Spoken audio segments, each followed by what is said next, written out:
Chris, welcome to Locked In. Where'd you come from today? San Diego. San Diego, wow. Yeah. The warm weather. Love it. It probably sucked getting off the plane here. No, dude, like driving here from the city was beautiful, bro. Yeah. So different. Perfect time of year. It's the fall, end of the fall weather, but it's cold. If you came a few days earlier, it was warmer. Dude, it's just as cold in San Diego right now. This really? Yeah. This weather? Yeah. Holy cow. Yeah. Wow, yeah. I don't know. I like California weather. I hate like really cold temperatures, like waking up. And the morning's the worst when you get up around here and it's like in the 40s or the 30s. Yeah, I don't think they have that. That's a little too cold. Yeah, they don't have that in San Diego. But yeah, thanks again for coming, man. Thank you for the shirt. This is your friend's company? Yeah.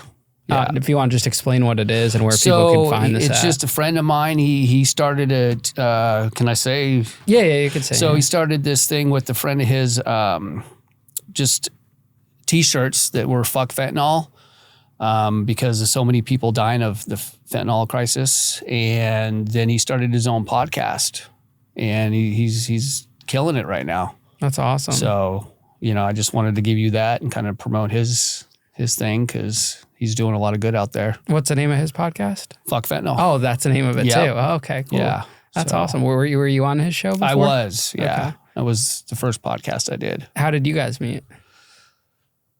So we both work in treatment. Mm-hmm. Yeah. So he works at the same company I used to work at. Awesome. Now, did you grow up in San Diego? No, I grew up in LA County. Okay. Yeah. Mom, dad, siblings? Mom, dad, no sibling. It was my stepdad. I was born in Lone Pine. It's a little tiny town in Central California, and then my mom and dad were both drug addicts when I was growing up. And then they got sober when I was 11 or 12 years old. And I think by then it was already too late for me. I was already in this groove of getting in trouble. So, but my stepdad went from using drugs to being a California correctional officer. Oh, he became a correctional officer? Yeah. Wow. Did he had never gotten arrested before then? Nothing major, no. And this was way back in the 80s when he started. So it was right before they really started doing background checks. Mm-hmm. If he would have tried a couple years later, I don't think he would have got in. Oh, there was a time where they weren't doing background checks. Like they did, but not like they do now. Okay. So did he retire from that job? Like he did. That was his whole career? Yeah. Wow. So it must have been interesting to see what you would later go through from his perspective. Yeah, we don't talk no more. Oh, you guys don't talk now? Are you him and your mom still together? My mom passed when she was 50. I'm sorry to hear that. Did you guys have a close relationship growing up? So my stepdad was my hero growing up. He could walk into a room and everybody would immediately just be drawn to this dude. And he just had that personality. And my mom,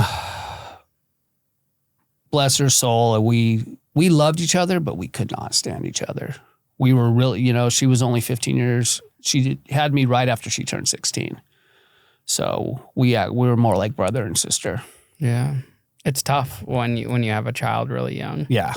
But I can imagine you guys had a very close relationship in that sense because of the age. Yeah. Growing when I was young, she was my everything, but as I got older, I kind of started hanging out with my dad and I just didn't want to be around my mom. She had some mental health issues and she tried. She did the best she could, so I'm not angry with her anymore. I've had to process that, but she really did the best she could with what she had. They both did. Did kids make fun of you at all because of how young your mom was? No. I looked really young my whole life. I had rosy red cheeks. I went in the Army when I was 17 and they called me Rosie. And it was just, that's kind of why I got made fun of because I looked so young. In high school, I looked like I was in 7th grade, except for I was tall. So, in high school, do you end up graduating high school? No. So you don't. So do you leave high school to go into the I did. Army? Yeah. It was either I was already selling drugs, and some things were going on in Lancaster. That's where we moved from Lone Pine to Lancaster. And things were going on, and I just went to my stepdad and I said, hey, I got to get out of here. I'm going to end up either dead or in jail if I don't get out of here. And he's like, join the Army. So they signed, and I was in a month later. Did you want to genuinely join the Army, like yourself? I think that's a good question. I don't know, because I didn't stay in the Army. Mm-hmm. So I think if I would have went in at an older age, I probably would have retired. But I went in when I was 17, and I did good for a while. And then immediately that's where I found crack cocaine, was in the Army. I started dating a stripper, and it was all downhill from there. You know, I have this joke. I smoked crack one time for 20 years straight. It was, just took over my life. What drugs were you using before the Army? I'd done meth before the Army, a lot of weed, mostly just meth and weed. So. How'd you first get into meth? I think a friend had it. You know, I went over to his house and he's like, you want to try this? And I tried it. And I didn't start using, I was smoking weed a lot in high school and selling weed, but the harder drugs didn't start till I was in the Army. Do you feel like you were trying to escape something in your childhood that made you want to try meth or drugs in general? No, because the weird thing is I remember growing up, and you know, when I was like 10 or 11, I started to notice some things that were different with my parents. You know, before I got to be about 11 years old, all my friends were my parents' kids. So everything seemed normal. Then I started getting friends whose parents didn't use drugs, and I started to see this different dynamic. You know, they would eat dinner together, you know, do things together. And I was like, this is cool, but weird, you know? And then my grandparents lived right across the street from us. So they tried to like instill some stuff in me but I was just, you know, and then I remember thinking, I'm never going to be like my parents, you know? And I ended up being way worse than my parents. Now, once you meet the stripper, where was that? Were you at a different base out of California? Yeah, I was in Georgia, Augusta, Georgia. Okay. How long into your stay at the Army did this happen? About a year. Oh, so you made it through basic. I made it through basic, I made it through AIT, and then I got to my permanent duty station. I got stationed in Georgia.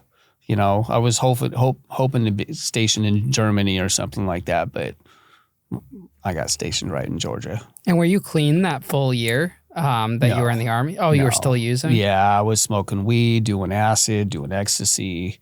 You know, there's drugs all over in the Army. Back then, was it easier, more accessible? Maybe less drug screens than there is probably now? No, I mean,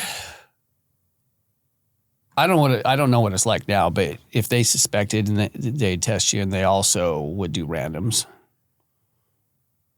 But you got lucky, I guess, for that year? I got lucky for that year, yeah.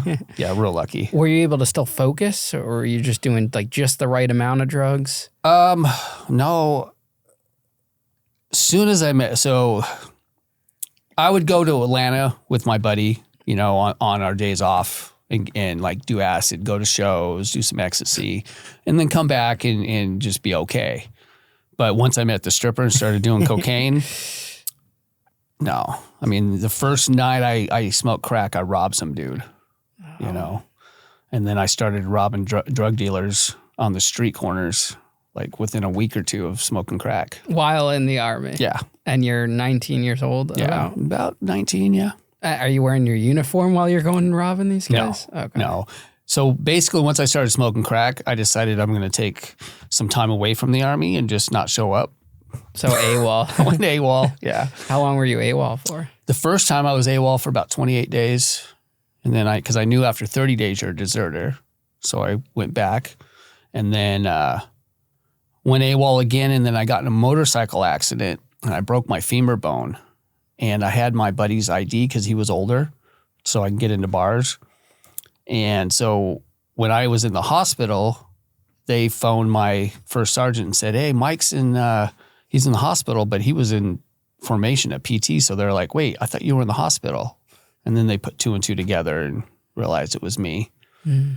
And then I got out of the hospital, got my leg got a little bit better, and then off I went again. Hey, it's your host of Locked In, and I have to tell you about something that's added more excitement to my life lately. I was sitting on my couch checking out the football games, and I realized I wanted to add some excitement to my weekend. That's when I opened Prize Picks, and in less than a minute, that's right, less than a minute, I had my lineup ready. Seriously, it's easy as picking more or less on player projections. This week, I went with more on passing yards for one of my favorite quarterbacks and less on rushing yards for a running back. The flexibility is unmatched. You don't even need to get every pick perfect to win, thanks to their flex play option. Plus, if you're like me and hate waiting forever for payouts, you'll love how fast and secure Prize Picks makes it. I got my winnings in under 15 minutes. What's even better, Prize Picks is available in more than 30 states, so wherever you are, you can get in on the action. And with features like Taco Tuesday, yes, that's right, you heard me correctly, Taco Tuesday, where player projections are discounted up to 25%, there's always something extra to keep the fun going. Now here's the best part. When you sign up today and use code IANBICK, you'll get $50 instantly after playing your first $5 lineup. That's $50 guaranteed just for joining the fun. $5 for $50 sounds like a great deal to me. So download the app today and use code IANBICK to get $50 instantly after you play your first $5 lineup. Prize Picks, run your game. Do you wish looking back on it now, do you wish you stayed the course in the military? Sometimes, but I don't really regret a whole lot because of where I'm at today. You know, I can look back on my past and everything that I've done and everything that I went through has made me the man I am today. And I'm pretty happy with my life right now. So what happens after that? After the military? Yeah. I get out of the Army, I go back to Lancaster, and I tried to get sober. And I remember I started going to NA meetings. And I get this guy his I'm not going to say his name, but I get this guy as a sponsor, and he's on parole. And he comes over to my house, and my dad's there. And we're talking, and my dad's a CO. You can't have anybody that's on parole. So my dad's like, "Hey, bro, you can't come to the house no more because I can get in trouble for that." So I ended up starting using again, and I ended up going to Missouri with this girl. Dude, my life this is so crazy. So I go to Missouri with this girl, and while I'm in Missouri, I get a job, and I'm there, I don't know, I'm guessing a couple months, maybe a little bit longer, and I get a knock at my door one night, and I look out my window, and it's cops everywhere. And I'm like, what the fuck? So I open the door, and they're like, "You Chris Stroud?" And I'm like, "Yeah." And they're like, "You're under arrest." And I'm like, "For what?" And they're like, "Attempted murder." And I'm like, "What are you talking about?" You know, because the night before, some guys came to my house and jumped me. And I got this bar, chased them out, and I shoved it through the back of the car window, or the side window of the car, and it hit this guy in the eye. So I'm immediately going, they came to my house and attacked me. And he's like, "What are you talking about?" And I'm like, "What are you talking about?" And he's like, "You got a warrant out of LA County for attempted murder." And it was the guy that was my sponsor. He said that I tried to do a drive-by shooting on him. And I don't remember doing it. And I got off because I wasn't, I was out of the state, when the shooting happened. So he actually got shot at? I've never talked to the dude, but they came all the way to Missouri and got me. They arrested me in Missouri, and then LA County came and extradited me. So they never arrested you for the pipe or whatever through the window? They didn't even know about it. So I'm lucky, I was like, just dry snitching on myself there. Wow. So when did this alleged shooting supposedly happen? So this was in 93. And you would have been early 20s? Yeah. Okay. Yeah. So I spent some time in jail in Missouri waiting for extradition. Then I went to LA County Jail. And that was a shit show. White guy in LA County Jail, white kid with rosy red cheeks, and I'm not in there with guys that, just selling drugs. I'm in the dungeons with murderers and gang members, and I'm gonna lie, I was scared shitless. Were you in there with the Menendez brothers at all? I was in there at the same time as them. Yep. Were you in the same unit? No, because they were in protective custody. Oh, okay. So. Oh, so how they were portrayed in the series? I don't know if you watched it or not, but they were in They were in Gen Pop, I guess, in the series. So I think for a while, but my understanding what I remember from being there is that they were in protective custody, or one of them was for some I don't know why, but. Because you would have been probably kind of around the same age, maybe a little younger. Yeah, I was like 19, 20, 21. And they were maybe mid-20s, I think, or early 20s. So 93, didn't they get sentenced in 93? Somewhere around. I know they were in LA County Jail first, so they would have been, wow, that's so crazy. Yeah. That you probably were watching all this now unfold, and you're like, wow, I was there during that time period. I just watched the whole thing, and I'm like, yeah, I was there. Remember those county blues? So, I mean, LA County Jail has a pretty notorious reputation. Yeah, yeah. It was, and I'd never been to, I've been to, jail before, but never, jail.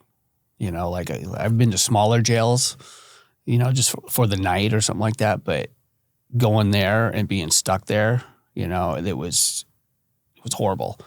And my grandfather bailed me out, paid cash to bail me out so he didn't lose the bail money to the bondsman. And I remember my grandfather made me sleep on the floor next to his bed because they thought I was going to take off. It was but I wouldn't do that to my grandfather. What did he do for work? He owned an RICO AM/PM in Lone Pine. Okay. Yeah. So he had a little bit of money. He did well for himself. Yeah. And how did your dad react to the news that you were back in LA now under attempted murder charges? Well, at that point, they really didn't know too much about. They knew I had a drug problem, and I think my mom felt responsible for that because the way I was raised, and me and my stepdad and my mom still were talking, and they helped. They were part of getting me out, but it wasn't. It was after that I really started to burn the bridges with my stepdad and my mom. They would let me come stay with them, and I would steal from them and steal their cars and write bad checks and break into the neighbor's house and just all kinds of just bullshit. So once you got arrested for that, are you thinking in your mind, wait, did I actually do this? Well, I mean, I know I didn't do it, but there's sometimes I'm like, I do remember driving by the dude's house, but the day the shooting happened, I was in Missouri. That's why I got off, because if I would have been in the state, I would have been fucked. Did it end up going to trial or? No, we ended up my grandparents hired a good lawyer, and the girl I was dating at the time, her mom was in Missouri, and she was a LA County sheriff. Mm. And she was there when I was there. So she was able, my girlfriend and her mom were able to say, hey, he was in Missouri the day the shooting happened. I feel like back then it was a lot easier to go off of someone's word when there was an accusation, because there wasn't there was a GPS that could have showed right then and there the cops that you were in a different state. Didn't have no cell phones. That's, Yeah. So, but they still made us hire an investigator and go all the way, the investigator had to go to Missouri and take statements and all that shit. So it cost a lot of money. So once you were let go, found innocent or whatever, before it even made it to trial, do you go back to Missouri? No. And that's another thing. So I don't know if you want me to skip forward. Not just, share. So the summer, I get this message, and it's weird because on Messenger, I see this message pop up at the top of my Messenger feed, and it's from this woman, and the name, she's going to hate me, but the name sounded familiar. And I'm like, and she says, do you want to know who your daughter is? And I'm like, and it took me about a week to figure out that it was the girl that I was dating, and she got pregnant while I was there. And I just found out this summer I got a 32-year-old daughter. Wait, you didn't know I don't remember. Dude, that part of my life was so chaotic, and she tells me things about the way things were going with us, and I just don't remember. I was so screwed up on drugs that I don't, yeah. Yeah. There's parts sometimes kind of come back. I kind of remember her telling me she was pregnant, but she tells me all this other stuff, and I just don't, but yeah. Do you have memories from your childhood still, or did the drugs kind of like erase that and blotch that out? Like years of continued drug use? I mean, I remember my childhood to some degree, but because I didn't have the worst childhood. I'm going to be honest. Like there's people that have had a lot worse childhood. There wasn't a lot of physical abuse, almost none. It was a lot of neglect and emotional abuse. But again, I had my grandparents right across the street that I could always run to when things were difficult. Did your dad have to separate himself from you while you were fighting those charges? No. Okay. No. And afterwards, I think I went and stayed with them shortly, and then moved to Carson City and immediately started right back up. Carson City is Nevada. I remember that from Con Air. Yeah. Yep. That's the only reason why I remember that. Yeah. So you go to Carson City, what are you, early 20s? Yeah, early 20s, and it was my mom's mom and her husband. They were trying to help me out, and I moved up there with them, and they did a lot to help me out, and I just fucked them over. I remember they helped me get a vehicle, and I ended up getting a job, and then I met this girl, and then I started driving down to Lancaster, picking up meth and bringing it back up to Carson City. And I had to leave Carson City because some of the meth I had picked up was bad. And people were ended up going to the hospital. And my girlfriend, she's like, dude, people want to kill you right now. So I left Carson City on a Friday night Friday morning hitchhike, and I just ended up in Seattle. Oh, going? No, go ahead. Who were you getting the meth from? So just one of my connects down in Lancaster. Are these just other white guys, or are the drugs? This is a white chick. A white chick. Yeah. Oh, you were getting the meth from a chick. Yeah. And she had her own supplier. Yeah. Wow, interesting. Yeah. Do you feel like women at the time were kind of like your detrimental type of point? So, like your weak spot? They were my weak spot and also my saving grace in a way, because, I was homeless for years, but the women I lived with just didn't know it, honestly. And it's funny, but it's not, because I'd run through women, and dude, I was a dirtbag. I'm going to be honest. I was a fucking dirtbag. And if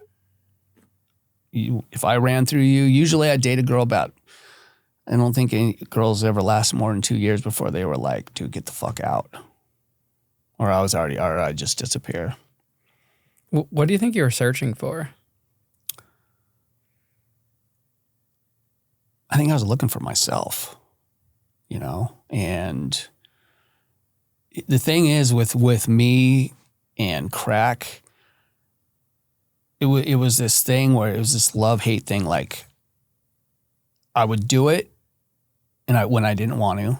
That's what I was explaining to your friend out there. Is like, some people don't agree with this, but people in recovery understand this. It's once I put something in my body, I no longer have a choice whether I use. I can't control the amount I use, and I can't stop when I want to. And the only thing that it's ever stopped me is handcuffs And that doesn't even stop me, you know? And with crack, I mean, my get down for 30 plus years was I would smoke crack, burn through all my money, and then I'd go rob dealers on the street in every city I lived in. I mean, I've lived in every city on the West Coast, and I've had to leave every single one of them because I've just burn it to the ground where I wasn't safe anymore. Now, when you say robbing a dealer, are you getting their money or their drugs? No, their drugs. That's all you cared about, just so you could get high yourself, or so you could resell? I mean, I never sold crack. Yeah. Just meth? Just meth, yeah. Okay. Yeah. So cocaine for me I never even tried to sell cocaine, because if I had cocaine, it was either going to go in my arm or I was going to cook it up and smoke it. So you end up leaving Carson City because you're on the run from people you sold bad meth to. Yeah. Did anyone die from it, or? No, just some people ended up in the hospital. Like even my girlfriend, her lips swelled up really big, like some kind of allergic reaction. Did she know you were a drug dealer? Well, yeah, she was driving down with me. Okay. Yeah. And she didn't mind that you were picking up from another woman that was I think I left her out of it. Yeah. Okay. Yeah. So where do you go from there after you leave? So I hitchhiked to Seattle, and I remember I get up there. I got from Carson City to Seattle in like 30 hours hitchhiking, which was because I looked so innocent. You know, I didn't have all these tattoos and the rosy red cheeks, and it just looked innocent. And I get up there, and I'm determined I'm not going to smoke crack. And I go to the Union Gospel Mission up there, and I get a bed there, and I get a job at McDonald's, and then I get a job at the Kingdom. And then I go into this pizza place this one day, and I see this girl, and I'm like, fuck. And she's, immediately we're like hanging out, and within a couple weeks I move in with her. And it's kind of a party house, bunch of college kids. And they didn't really realize what they were getting into. Yeah. And that's when I kind of started to sell meth, like big time there, is in Seattle. But again, I'd make some money, and I'd go smoke it up, and when I smoke crack. Was there a high demand for meth in that time period? Yeah. Yeah. It was right when it was coming away from biker dope into more like the crystal, and you could actually make money back then. What would the typical sale be worth? I mean, like an 8-ball was like $350. $350? Yeah. Wow. So what's the profit margin on that? I mean, what was I was buying an ounce for I think like $800 back then. Wow. Yeah. So that's really good money. Yeah. Yeah. I mean, decent, but I had stuff, but I didn't really start making money till later on with meth, like real money. So do you find a good new connect in Seattle, and how hard was that to find? So it was just hit or miss. I found a couple good connects up there, and, I was selling for about, I don't know, a year or two. And then everybody started to get busted. And I've always had this weird knack, for I either burn the place out, or when people start getting busted, I just bounce. I'll drop everything. Like I told my girlfriend, I said, I'm leaving Seattle tomorrow. You can either come with me or not, but I'm leaving. And we fucking packed up our U-Haul and went to San Francisco. Don't know why we went to San Francisco thinking we can afford living there. And we were there a little while, and we realized we couldn't afford it. So we started making our way back up. And we had the U-Haul like a month longer than we were supposed to. And it got taken finally. So we started hitchhiking up and down the coast. We hitchhiked down to LA, and then all the way back up to where she was from Mount Vernon. And it was just, I would try to stay sober and I couldn't. I wasn't trying to stay sober. I was trying to not smoke crack, and I just couldn't do it. Where do you guys end up to kind of settle down? So her parents tried to help us out. We got a little apartment up in Mount Vernon, and I just remember I think it was New Year's Eve or something like that, and we were supposed to go to Seattle to hang out and party. And she went down, and I stole her friend's car and did a bunch of cocaine and Quaaludes and just all kinds of stuff. And I get pulled over the next morning, a felony stop, and end up in jail for grand theft. But I've been so lucky because she gave me the keys. So they just said it was criminal. I don't know. It wasn't, I didn't get grand theft. It was just like criminal possession, longer. I don't know what it was called, but I ended up in jail for a couple days. Me and her broke up, and I ended up back in Seattle. And this is kind of when this is probably 95, 96. This is when I kind of tried to start really getting sober. Like, okay, you know what? I'm going to go to treatment and then get out. And I started doing meetings and stuff like that. But I would get 30, 60, 90 days and end up relapsing. It was just kind of back and forth. But that's where I really started to, I would rob the drug dealers. And this is how crazy it is with me with crack. So I'd buy crack on one corner on University, up in the University District, and the next day go right back. Just, I've been chased by, through people's houses, because I'm so out of my mind. I remember this girl, I got a 20 rolled up with a bunch of ones, and the guy's standing, he's looking at me, and I don't even realize it's the dude I robbed last night. And he looks at me and he's like, "Aren't you that dude that robbed me last night?" And I'm like, "I don't know what you're talking about." And we just start squabbling, and next thing I know, I'm taking off, because that's what I did. How long did it take you to find an actual connect that would become like your supplier to get into the major meth dealing? That wasn't until I moved to LA. Back to LA now. Yeah. But so I was in Seattle, and then I went to Portland, and then Santa Cruz, and then,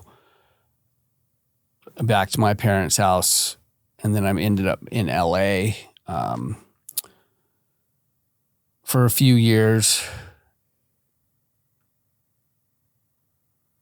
Well, no, I went to Santa Barbara too. I was in Santa Barbara for 5 years, but I wasn't selling meth. I was selling a lot of ecstasy. And I had a business partner up there, and I did okay with that, but again, I ended up burning bridges with this guy who, dude was really good to me. And, I remember he rented a car for me, and I got pulled over without a license. And I gave the cops his name, but the wrong birth date. So, he ended up paying like $5,000 for the car. So you had a really long run of getting lucky, in and out, different cities. I did. Yeah.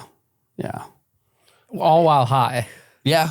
And honestly, it's the color of my skin. I'm going to be honest. If I would have been black or Mexican, I wouldn't have got away with what I did, to be honest, which is shitty. There's so many times that cops have caught me getting high and they're just like, you need to leave, you know? Do you wish that you would have gotten like caught and disciplined back then? You know, yeah, because I think about if my mom and dad would have let me get in trouble as a teenager, I wonder sometimes if I would have learned my lesson younger. But again, I don't really regret too much.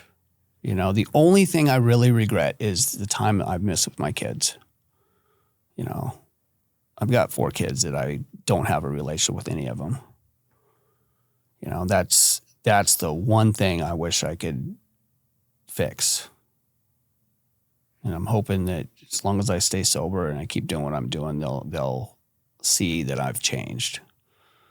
But like with my daughter that I found out about this summer, we've emailed, you know, and I email her here and there, but I'm not going to be pushy because I don't think I have the right to just try to barge into her life.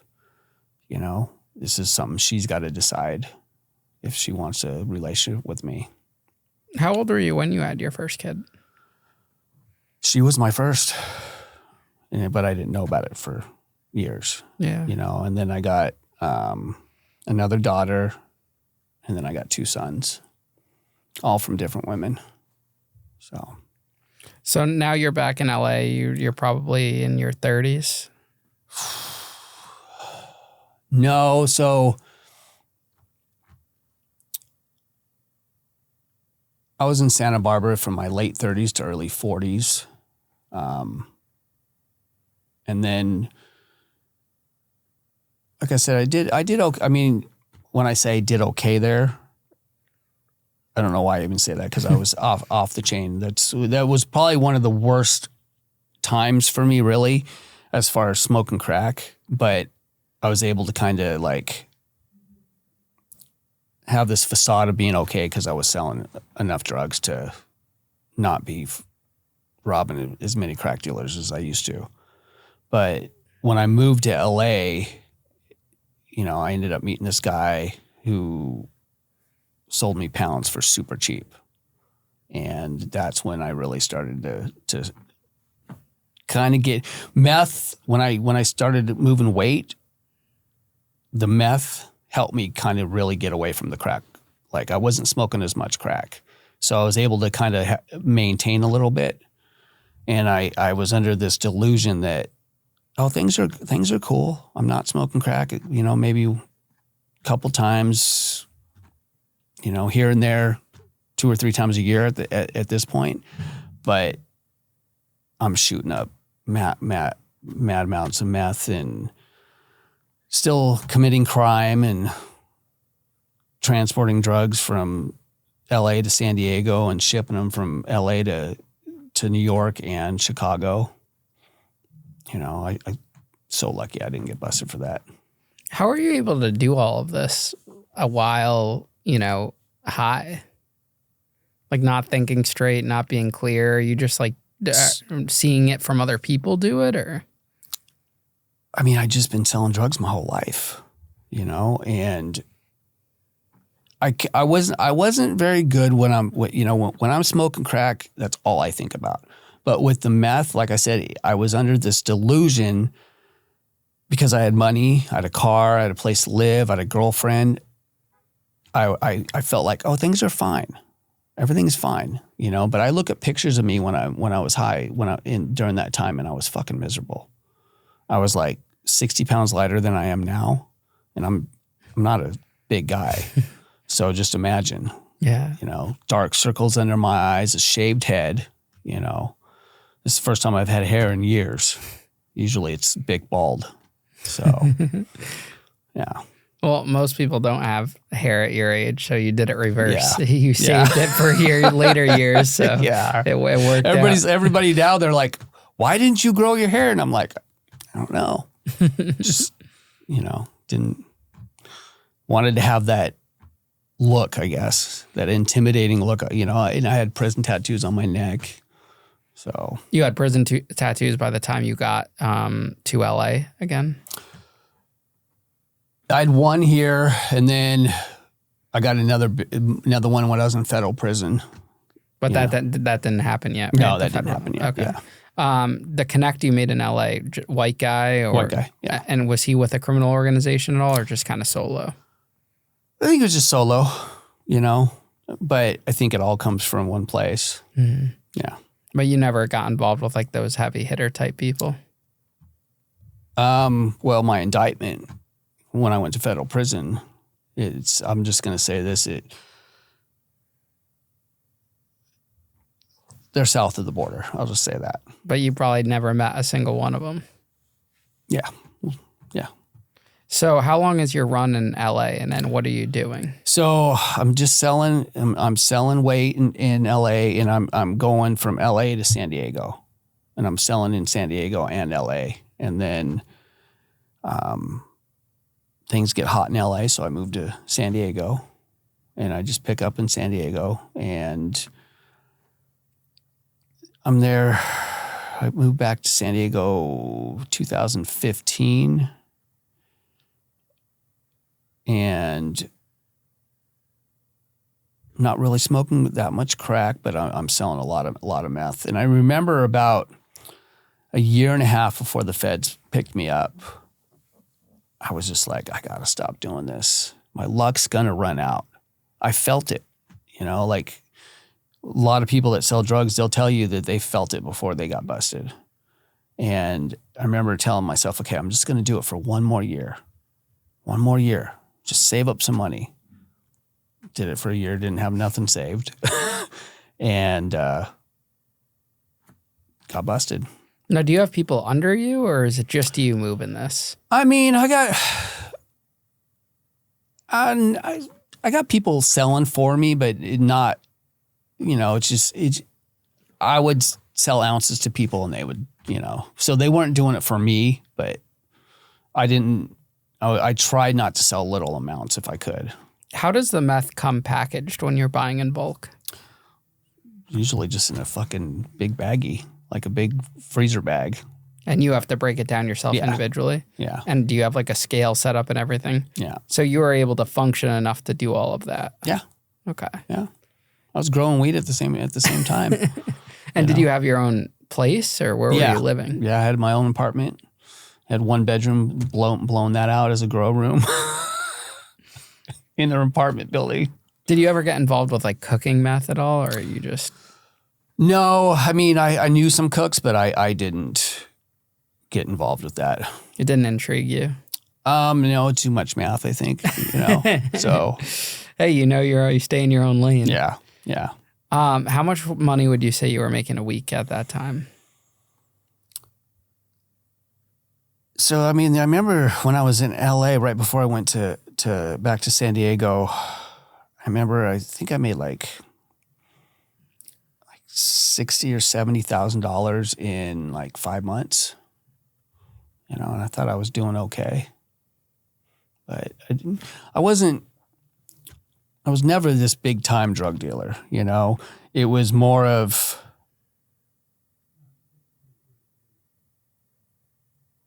you know, when you start selling drugs, it's and especially if you're doing them, it's an ego thing too. You know, that's just as hard to get away from as the drugs itself, you know, because, you know, I tell girls now, it's like, I have no game, none, zero, because I've never had to have game because I've always had a sack and it's always been easy for me, you know? So it's like, I don't even know how to talk to women. If I meet a girl, I'm like, oh, so you're saying the girls just naturally came to you? Yeah, I mean, if you have dope, girls are gonna come to you. Just not necessarily the type of girl you want in your life. Well, I thought that's what I wanted. Yeah. Interesting. So is it hard to like date now and talk to people now? So, no, I mean, I've met this amazing woman. She's got 9 years sober. She works in treatment like I do. She's in school. You know, me and her both work 2 jobs. And she's also in school and she volunteers. So we don't see each other a lot, but this is the first time I've met somebody where I've taken it slow and just didn't jump in the sack with them. And it's really cool to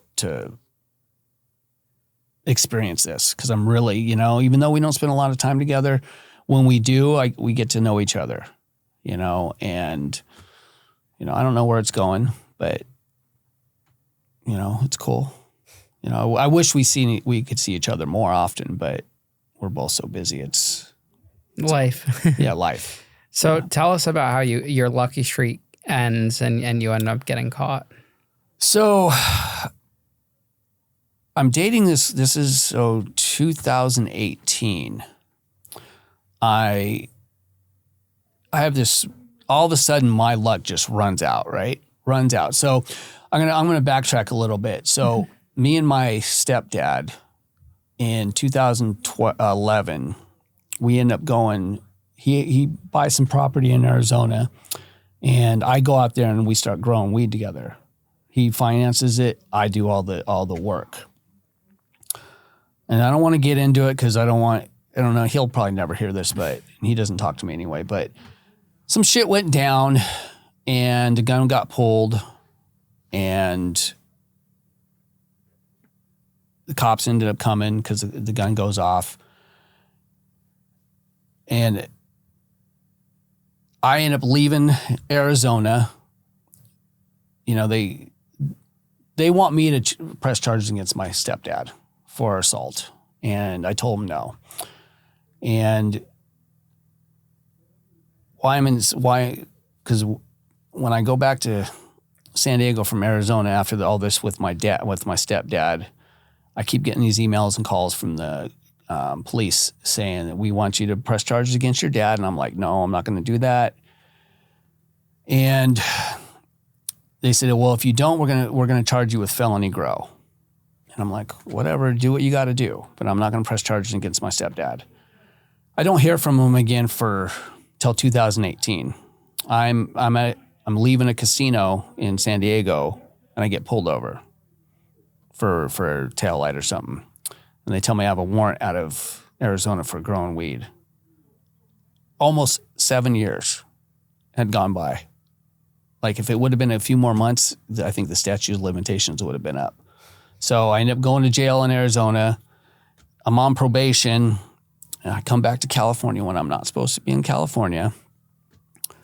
Kind of doing my thing. And the girl I'm dating at the time, she comes in and she says, hey, have you seen this indictment? And I'm like, no. And I look at it and there's 43 people on the indictment. Some names are not there. It just says male, this age from San Diego, but the names that were there, I knew almost all of them. And I'm like, I looked down at I think I was number 38 and it said 47-year-old male from San Diego. And I'm like, fuck, is that me? Right? Nothing happens for 8 months. And then I'm at another casino and I'm playing blackjack. I got cards in my hand and I hear Mr. Stroud. And I look up and it's the tribal police. They got their guns drawn and everything. And I'm like, whoa, this is a little excessive for probation violation. I'm thinking they're coming to get me because I'm out of Arizona.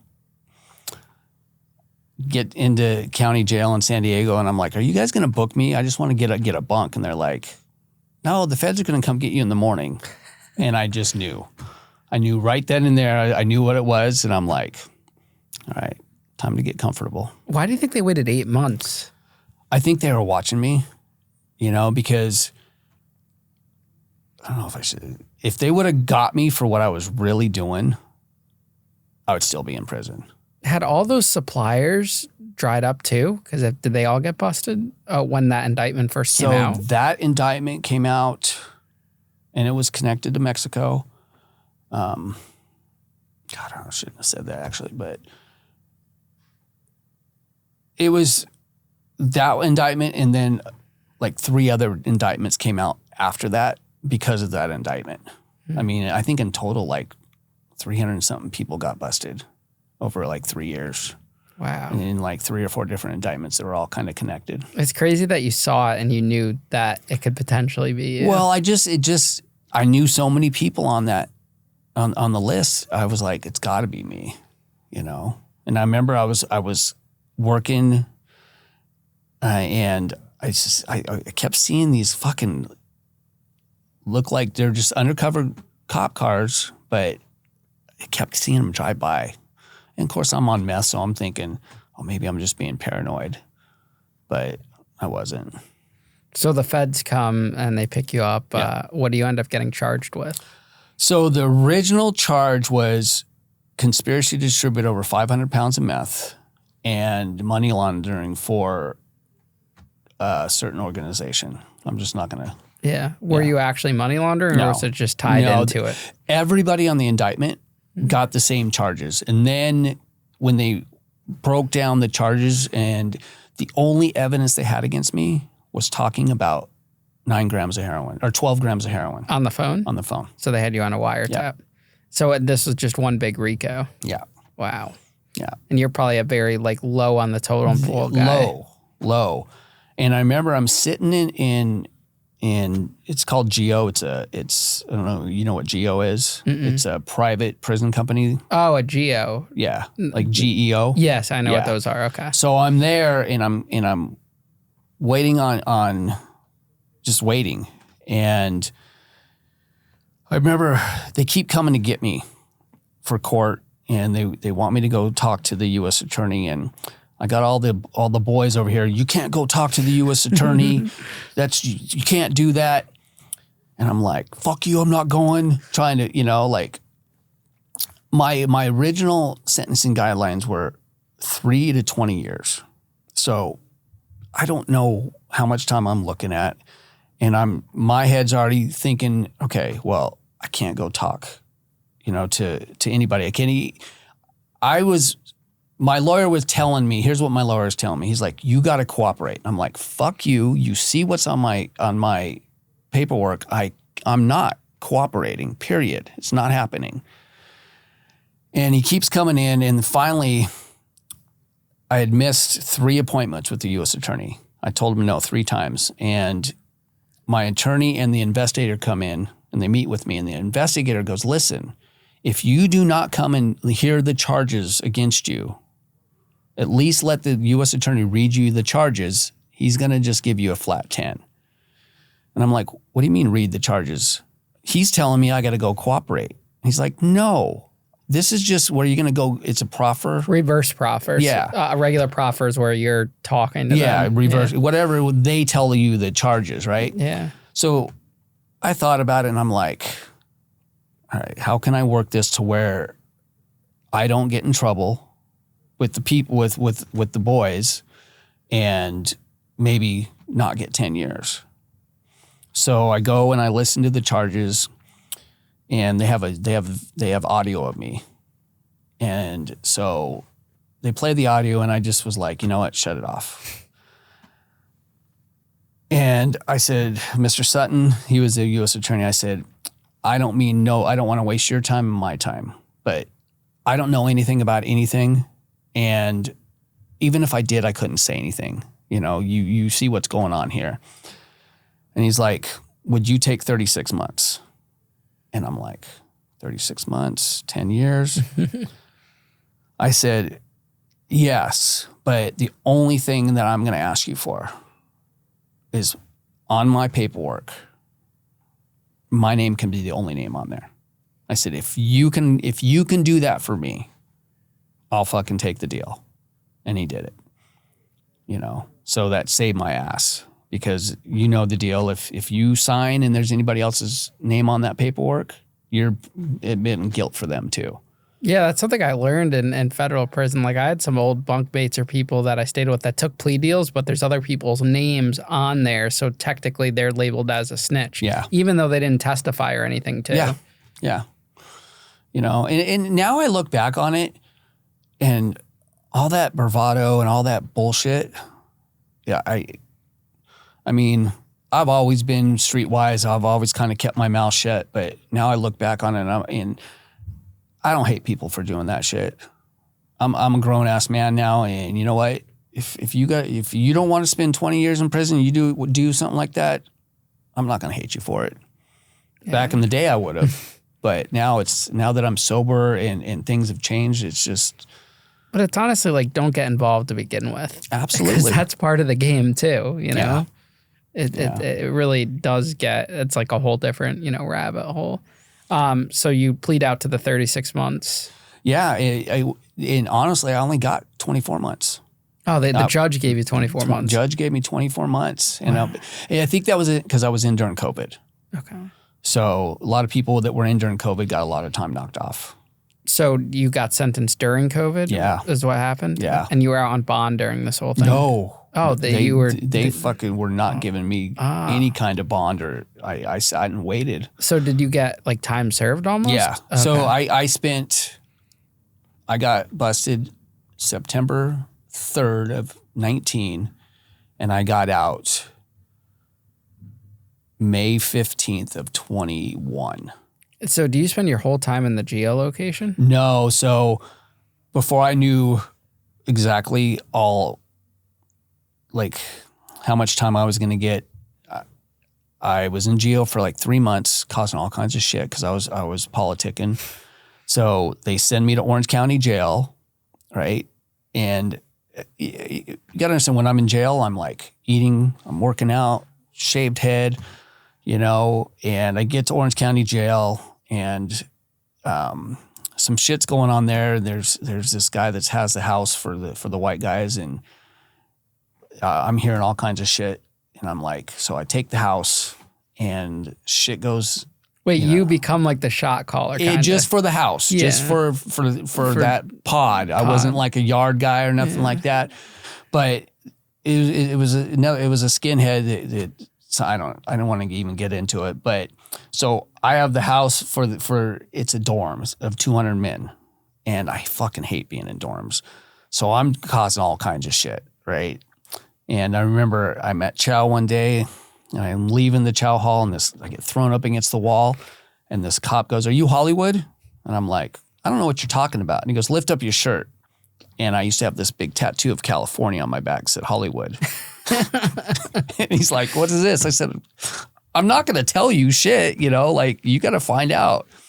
So they threw me in 2-mans, and, I was there for about 8 months. So the politics are really that bad, even in the county jails out there in California? Oh, yeah. Yeah. Wow. Because out here, there's not really that many politics because most people are awaiting their sentence or not really serving time. Yeah. And that was a joint, like federal and state one, or just federal? So Orange County Jail has a federal contract, but it's just a county jail. So were you mixed in with the state guys? I was mixed in with the county guys, yeah. Wow. They didn't even keep you separate. Well, they do have a Santa Ana, which is only for feds, but I didn't get that lucky. So were you like kind of highly regarded because you were a fed case, like top tier of like a criminal?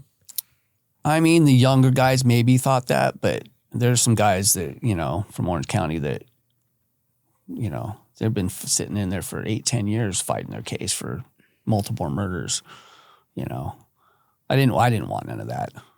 Once I realized I was only going to get 20 months, when I got to Victorville prison, I said, "Listen, keep me out of your fucking shit. I'm not going to put no work in. I'm not going to carry your dope. If there's a riot, I'll do what I have to, but leave me the fuck alone." Victorville, the pen. Not the penitentiary, the medium. Okay. Yeah. And because why? You were just about to say because. Because I was like, I figured, you know what? I got lucky. I want to do my time and get the fuck out. I don't want to catch no more time. And remember, there's this skinhead that I moved into a cell, and he had the pod, and he's like, "You're going to hold my knife." And I said, "Bro, listen, if you do anything to get me more time, I'm going to fucking kill you. Like, I'm not playing your fucking game." And there's another guy in there from Lakeside that he was like, told the dudes like, "Listen, just leave Hollywood alone. He wants to do his time. He's an older dude. Leave him the fuck alone. Do not get him no more time." And so I got lucky. I knew some guys in there that kind of knew me from the street and just let me do my time and not have to worry about a bunch of shit. So you didn't have to spend that much time in an actual federal facility. Because going by the timeline, like you spent most 8 months, I think maybe. So I think I did a total of 20 months on that. So yeah, about a year. A year on the yard. Yeah. And that was with the good time with everything? Yeah. Okay. Yeah. And it was during COVID, so it was like being in the hole. Oh, so did he sentence you to 20 months, including the jail time you already did, or plus that? Include everything. I was in for 20 months. Okay, total across the board. Yeah. Would you have rather have just stayed at the county jail? No. You just, I mean, no. It was all the same because, because of COVID, it didn't matter where I was at. We were just locked down. So it didn't matter. Did you know there was going to be a lot of politics going into the federal facility? I knew if I stayed in California that I was. So. Yeah, I wonder why California is so political in prison. I think it's just racial, and as much as I don't like the racial stuff, I think it prevents a lot of violence that could happen. Because I'm not going to go up to another race and just that can't happen. I can't just go if I have a problem with another race. We have to talk to the people that have the keys and work it out some way. Because if you fuck up, there's going to be a riot. Were guys respectful of how little time you had left when you got to Victorville? Yeah, for the most part. I think it's because I was older too, and I knew a few people there from San Diego, so it wasn't like that helped. Knowing people from the streets helped. Yeah. So you leave from Victorville to go home. Yeah, I get out, and this is kind of the addiction, right? I remember guys would come in and they would be like, I said, what'd you get violated for? I got high. And I'm like, you're a fucking idiot. You can't stay sober to stay out of prison. And I get out and I can't stay sober. Right? Honestly, the Fed POs, and I don't know how they are out here, but they're fucking amazing. They don't want to throw you back in prison. I remember my PO, I go and I knew I was going to test dirty, so I called him and said, hey, can we meet? And we meet face to face, and I said, hey, that test's going to be dirty, And he gave me a couple chances, and I kept calling him and meeting with him, and he's like, if you test dirty again, I'm gonna violate you. And I got tested the next day, and I just jumped into treatment, right? I had no one. I got out in May. And I got sober in October, early October. No intention of staying sober. Didn't want to stay sober. I just was kind of doing it to prolong going back to prison. And I went to treatment at this great facility. It's called Stepping Stone. I work there now. And funny thing is, it's primarily LGBTQ, But I had a choice between that place, a behavior modification program, or back to prison. So I went there, and something happened, man. Like, I just realized I don't want to live this way no more. And I realized I didn't know how to live life normally at all. And I, kind of dealt with some issues that I've had, some anger issues with my mom, with just some trauma. And I remember when I got out of treatment, I was scared shitless. I was convinced that there's no way I'm going to stay sober. And I remember I got out on a Wednesday, and I went to a meeting Wednesday, Thursday, and Friday night. And I asked 3 different people to sponsor me, and they all told me no. Like prison tattoos, bald head. The guys I was asking were just not having any part of that, And then this is how God works in my life, right? So I go to a meeting on a Saturday morning, and I'm sitting there, and they called this guy next to me. And he says, my name's so-and-so, and I'm a recovered alcoholic. We don't fucking recover from this thing. What are you talking about? You know, I've read the big book over and over. Right in the first page, it says we recover from this shit, you know? And I looked at the dude. I liked what he had to say, but I looked at him and I was like, this dude's a square, right? And I walk up to my buddy, Tommy, and I said, dude, I need a fucking sponsor. I'm going to get loaded if I don't start doing something different. And he points out this guy that's covered in tattoos. You can tell he spent years and years in prison. And he says, go talk to that dude. I start walking away and he's like, Chris, come here. Go talk to this dude. Go talk to Jared. And I said, Tommy, that dude's a square. He goes, fucking go talk to him. You know, basically don't judge a book by its cover. And that man changed my life. I mean, it's God, but God put that man in my life because he showed me a new way to live. You know, showed me that I can recover from this thing. You know, I'm always going to be a drug addict. Always. I'm not cured. But I live in this recovered state because I've done the work, which means I don't suffer from that physical allergy. When I was explaining this to your friend out there, like when I put something in my body, I'm screwed because I don't know if I'm going to end up in prison or if I don't know what's going to happen. And that's the difference between me and people that can choose whether they, you know, use or not. I can't. I've never been able to do that. You know, so this man showed me a way to stay sober and be happy and walk through some shit sober, you know. Walked through, almost got loaded with almost 2 years, you know, but luckily I'd done the work to stay sober, you know. I work in treatment now. I work at a place called Healthy Life Recovery in San Diego. I work at Stepping Stone. And then I volunteer at this place in Mexico. It's called Baja Rehab. And it's a lockdown facility. And it's for people like me, basically, that can't stay sober. They've been to treatment multiple times in the States and they walk out, you know, like, it's really cool to see these, a lot of it's younger, early 20s, people's parents, there's people are dying of fentanyl.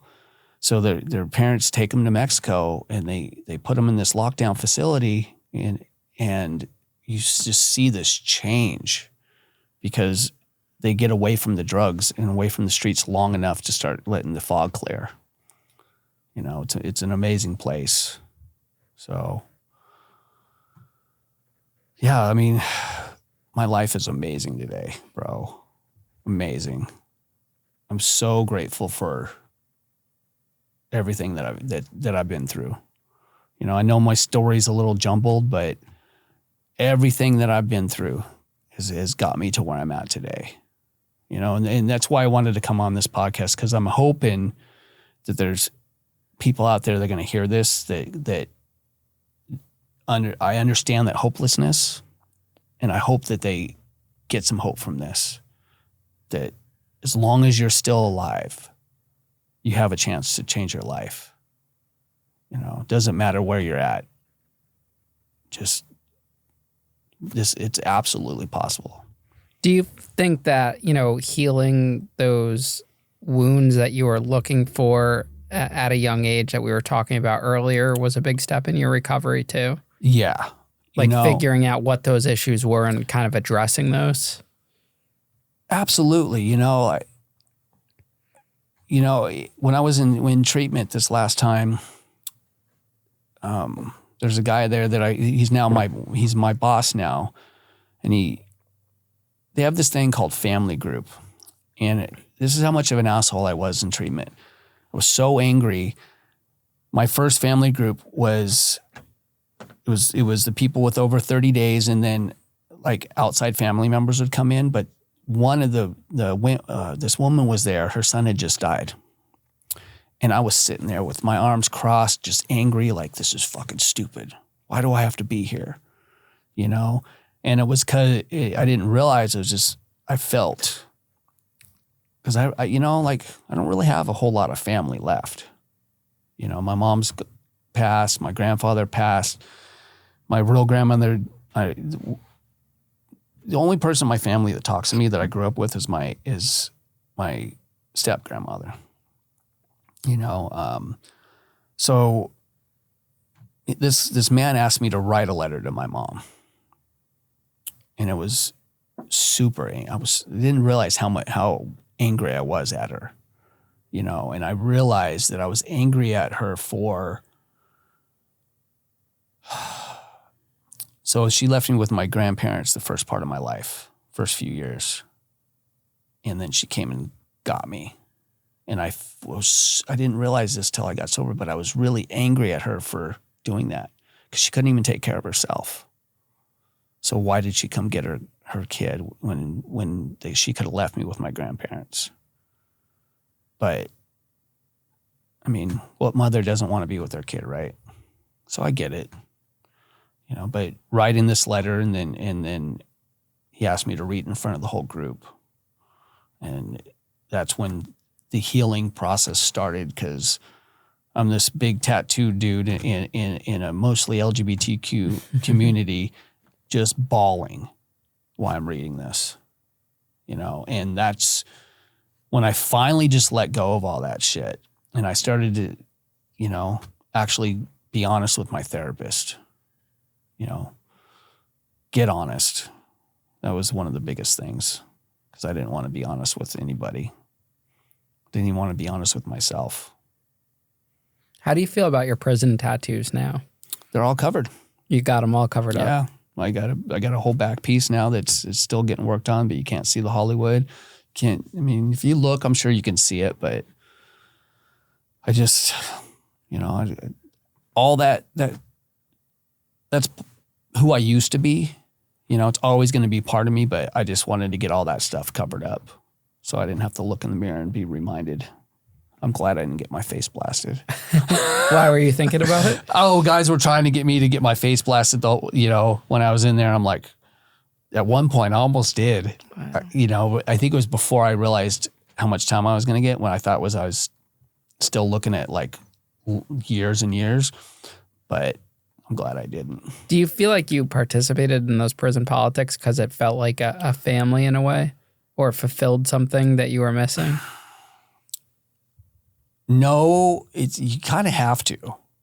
So that whole thing in Orange County, so I knew that if there was someone that had the house and they were considered bad and I didn't do nothing and I get sent up, right, and if they find out, I'm just as screwed as that dude, because we can't let our own people fuck up.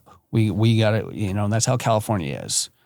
You got to handle your shit or you're fucked. So. How hard is it to, you know, think about that you've spent so many years of your life, you know, battling addiction in prison and time away from, you know, not with your kids and family and just everything you missed out on? Does that kind of haunt you at all? No. It used to. You know, like I said, the only thing I regret is the time I missed with my kids.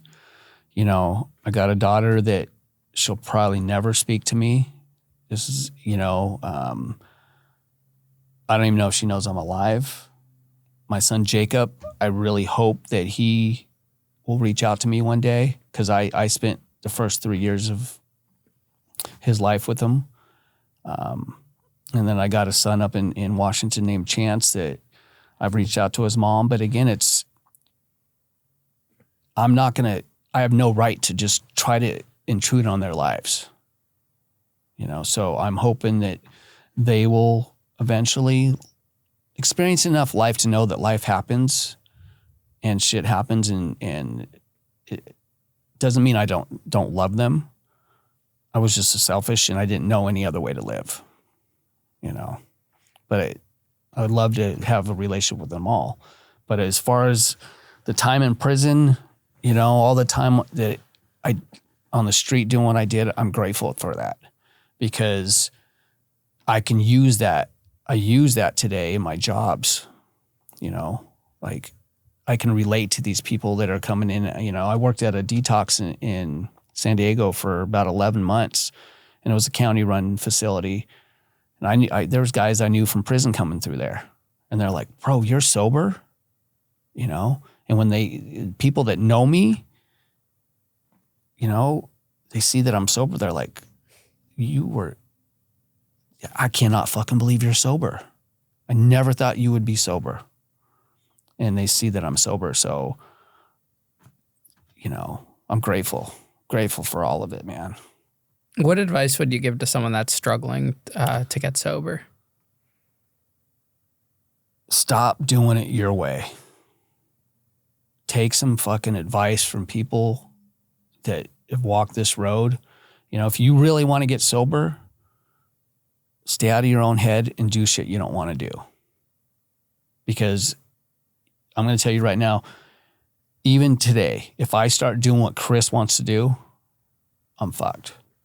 You know, if I stop doing the things that keep me sober, I will get loaded again. 100%.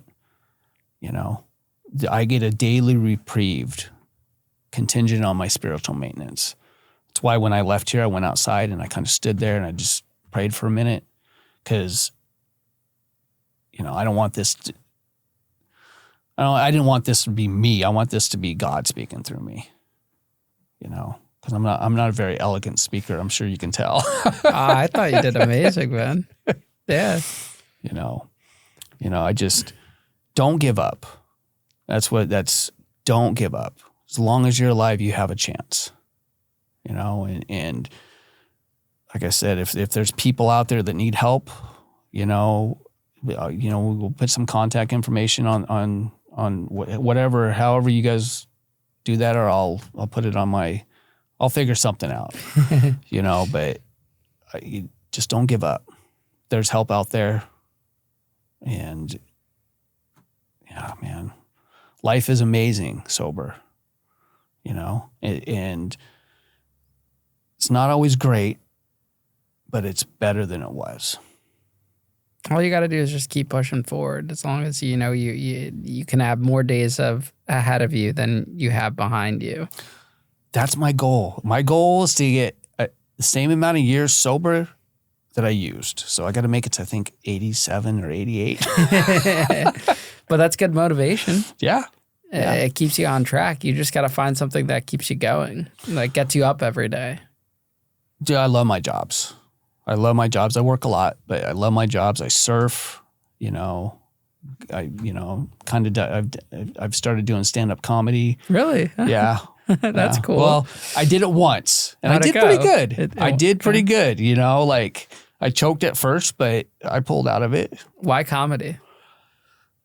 I think it's a good platform, you know, like a lot of people, I know there's people in recovery that do comedy, and I think any way to get a message out, especially if you can turn a lot of like dark stuff into humor, people can relate to that. Are your jokes about your past in your life? Yeah. It's you know, talk about smoking crack and, you know, robbing crack dealers, and yeah. I gotta laugh at it, you know, because I shouldn't be here. You know, and I'm guessing a lot of the guys that come on your podcast probably can say the same thing, is like, you know, like people ask me, why do I believe in God? And I don't even know, you know, it's just, I just know there's something bigger out there than me.